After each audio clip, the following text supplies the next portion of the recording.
Do you feel like the war still affects you today personally, or has it kind of fallen into the Yes. past? It makes me very sad that happened and that I didn't know how to respond to it. I didn't have the maturity. Today I could respond differently. I would be compassionate. I would say, talk to me. You have to talk it to death. Talk to me. Tell me what happened. I won't judge you. It won't go anywhere. I can be your person. Because they didn't have a person. There weren't any, here now in our day, we kind of all have a person. We go to our person and go, oh my God. And we can tell that person stuff. And they love us no matter what. If I could have done that for them, that would have been life-changing for me. But I was nowhere. I was not available to talk to people who were in that much pain. Just going off of what you just said and how you didn't really know it affected you, but it does. When do you think you kind of went through that reflection and looked back on your life and realized, oh, like this is how it's affected me? Like, was it much later, or was it kind of after the whole fact? Like, It was just now. just now?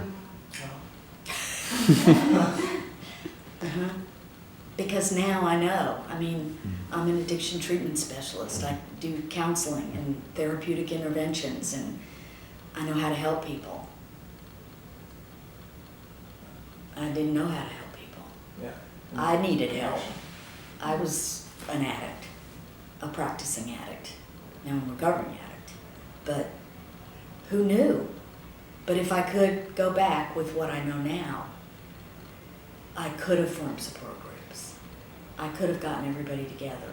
Because for them to talk to each other is the healing. Like when one alcoholic talks to another alcoholic, nobody else can talk to us. Like a normie doesn't know what I went through. A normie doesn't understand. Well, just have a beer. I tried to have a beer for 27 years. You can't have a beer. You can't. You're trying to just have a cocktail. People have cocktails. It blows my mind. They have a cocktail and they just stop drinking. Then leave the restaurant. Yeah. I'm like, what? And my sister always jokes with me. She goes, you're staring at my wine. I go, you need to drink that. Don't be leaving this much in the glass with me around. Because I don't get that. Yeah. But a normie doesn't get what I mean by that. So alcoholics, we talk to other alcoholics. That's why we have our meetings. Like MS patients, they can talk to other MS patients. Veterans can talk to veterans. They get each other. They don't have to say, why don't you just have one? Or they don't say, oh, get over it. Yeah. You don't get over it because it scars you. Those men are scarred for life. And the worst part for me, that I think is the worst part, is the way they were treated when they came home. And then to add insult to injury, whatever. They really, and I think they continue to be ignored. I wasn't even for it then. Yeah. Because see, most wars are fought over what people think might happen. Well, that's insane. Yeah, that's a fear tactic. We think it might happen, so we better kill people and go over and screw things up. Yeah. Well, no, nothing happened. We thought it might.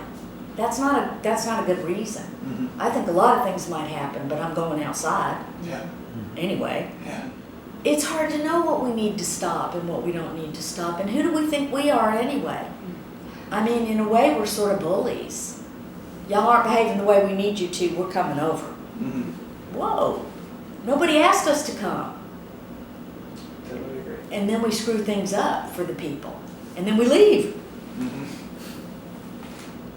Gee, thanks. And my daughter, when she was little and the Gulf War was going on and stuff, and she said, yeah, Mom, we have to go over and we are in a war. And I said, well, what if you and I were just sitting around and we were just living our lives, and then some guys from another country came up our street and they were really mad. Yeah. And they were invading us. We're just dropping bombs on them. Yeah. And she didn't even know what that meant. because you don't hear that part, you hear only this, you don't hear that.